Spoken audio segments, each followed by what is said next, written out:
Welcome to Masters of Product Management, a show that gives you real-world techniques and cutting-edge strategies to learn, apply, and succeed in product management. Now, here's the master himself, Stephen Haines. Welcome back, everybody. Today I want to talk about speed. Speed. For me, it's a given that every company wants to do things faster. They have been wanting to do things faster for decades and decades. Recently, I did a podcast on the use of design sprints, and it's a technique used by companies to just rapidly vet product concepts. I'm sure that you're familiar with some of these. And of course, more companies are evolving to or just using iterative development techniques like Agile and other techniques. And it's to get full-blown products, or what I call the bits of products, out the door. So at my company, Sequent Learning Networks, we really know that large, complex firms have made a shift, or some of them are in the process of shifting their focus from more of a linear or waterfall development to Agile or some iterative development. And even some companies are using some hybrid approaches. Recently, I've heard the term Wagile, where the business end of things and the upfront design gets done up front, maybe in a more linear or slightly iterative way, and then development and validation is done iteratively. And in other companies, very fast-moving firms with especially large web presence and things like that are using this continuous integration, continuous deployment technique, the CI/CD train, as I call it. So regardless of method, a lot of companies are struggling to implement Agile in a way that is productive and effective for them, both, I guess, from a point of view of the process and even from a staffing point of view. And this is really the point of this show. And I'd like to introduce you to my guest, John Feeley. But before we say hello, John is currently Director of Product Management at a pretty good software company in California. And he's got a new role, and he's about to stand up a new product management group in his company. And he's come into that role as a strong leader and a visionary with probably more than 14 years of experience in product management, with background across business functions, sales, marketing, software development, especially with an emphasis on agile transformations, which is why I think it's going to be a great show. So, John, welcome to the show today. Thank you for having me on, Stephen. I appreciate it. That's great. So we had a really interesting and robust talk the other day, and we were talking about how companies are shifting to Agile. And you mentioned to me that some companies are struggling, and it's something that I've seen as well.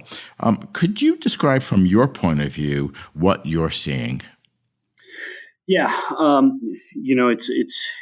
it's a tough shift because the shifting to Agile for any company has been it's a culture shift in how you operate.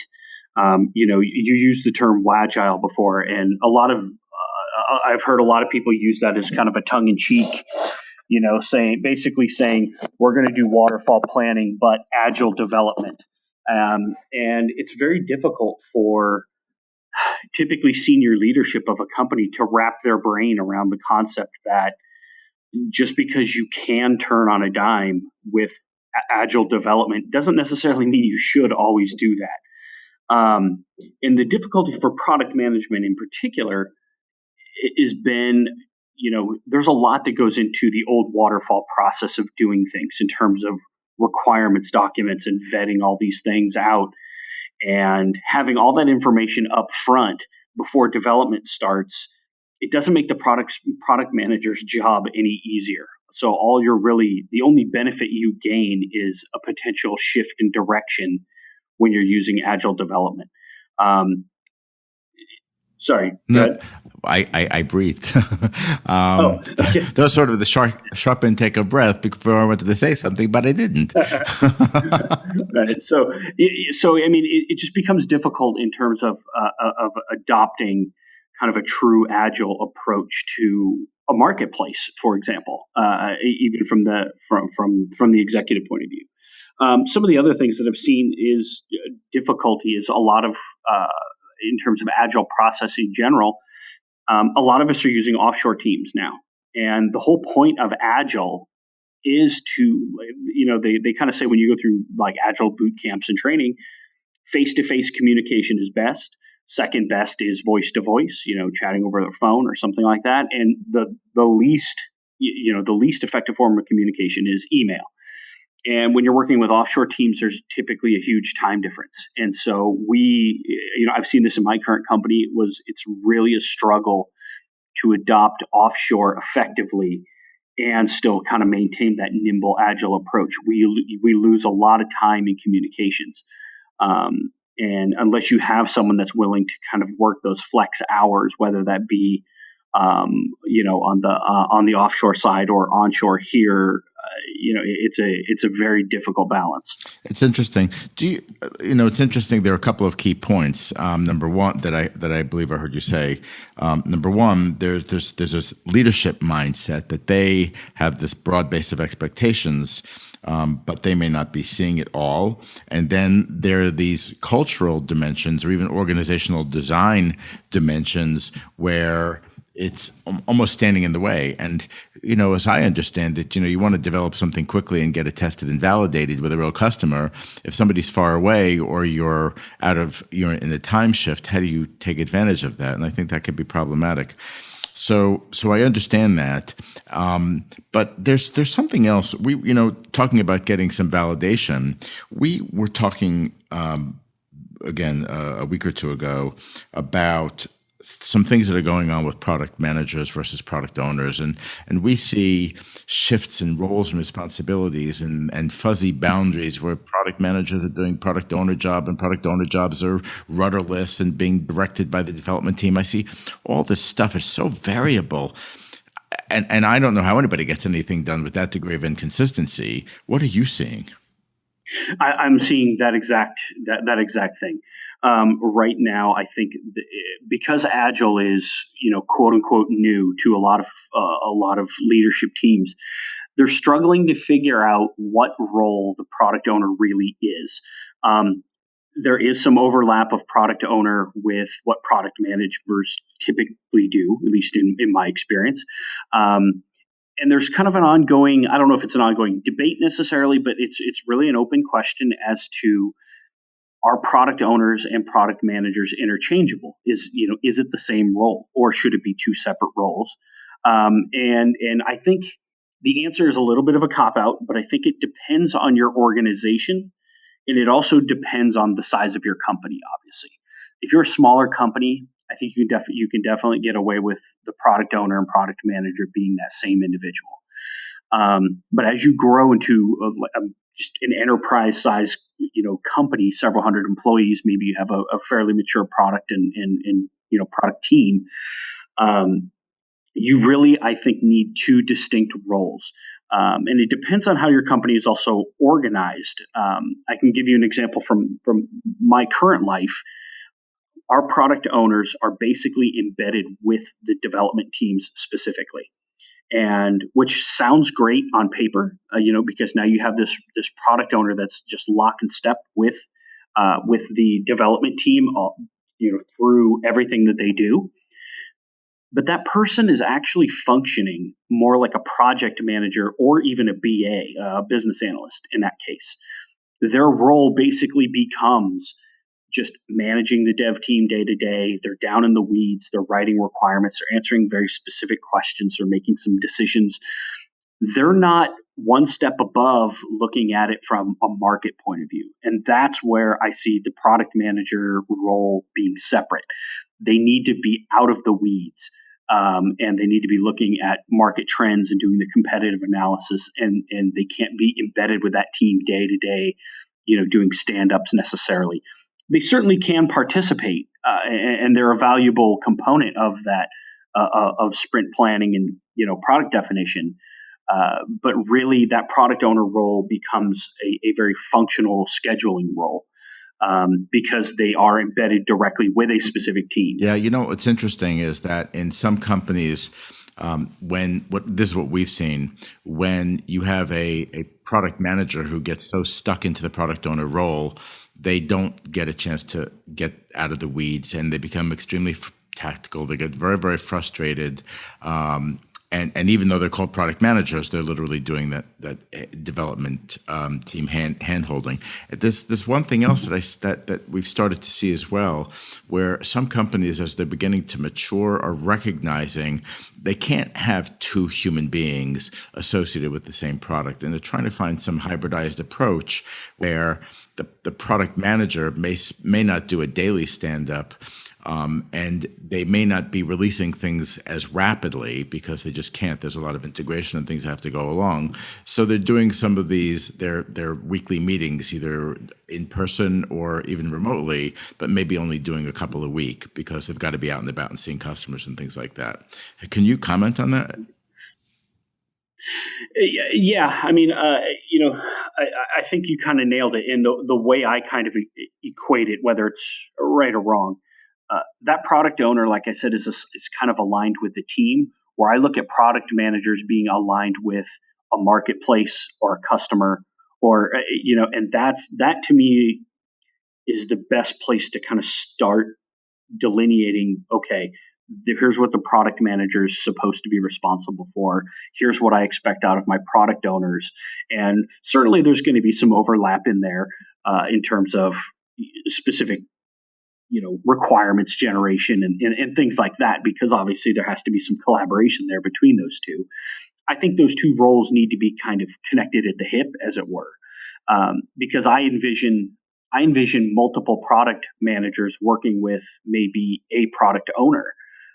If you have an organization like mine, we have siloed development teams. We have specific teams that are responsible for specific functions of the application. Where a product owner, like I said, is assigned each one of those teams. Me as a product manager, if I have very specific requirements, or if I have a specific market need for an application, for example, I may require work from 3 of 6 teams, as an example. So I'm going to go to 3 different product owners and say, okay, from your team, I need this. From your team, I need this. And from your team, I need that. And each of those product owners, being the experts with their team specifically in that area, they can kind of figure out the down in the weeds details. So that's kind of where I start to separate the two. Sure. That's one set of things I wanted to talk about, and I had another because, of course, we have an agenda here. We have to, so it could be efficient, of course, right? Because the name of the game is speed, and we can't do that many takes because we can't iterate. So, anyway, but we were talking about product requirements, and I know you mentioned it just a little bit ago, and I've heard people say, especially in big companies that are trying to minimize documentation and these artifacts, they're saying we don't need a PRD. The PRD is dead. And I say, well, maybe like the 3,000-page PRD is dead, but we've got to have some baseline for non-functional requirements and things like that. What's going on today from your point of view with respect to this PRD? So I look at a PRD, and I do agree. I think the days of the 3,000-page document that no one wants to read are dead. I wouldn't read it. Thankfully, I don't, and I don't want to write it for that matter. I think with the Agile, in respect to Agile, there are certain levels of requirement, and so the way my company looks at them is they're called epics. And so an epic can be any size, and an epic you can kind of think of as a project. And so an epic is comprised of multiple features themselves. And so say an epic is a web application that's supposed to, collect someone's information and add them to a mailing list, as an example. So I would break that up into several features. Say, okay, I need a feature where it collects the, form fields, and I need a feature for a submit button. Each of those features are then made up of user stories. And so so you kind of get that waterfall effect of breaking down an application or a requirement. And so that's where I see PRD kind of replacing, or Epic kind of replacing PRD in that sense, where that's where you would generate a lot of this detail. Say, okay, I have this big Epic. I need a web application that collects all this information and so on and so forth. Now, does that mean you're not going to write any sort of external document, whether it's a Word doc, PowerPoint, whatever. No, probably not, because odds are you're going to have some sort of one-pager type materials that you're going to have to probably get, as the product manager, get buy-in from business, get buy-in from executive teams and marketing teams, whoever your stakeholders are. So you're probably going to have a lot of artifacts that I would argue you could kind of combine together and call the PRD.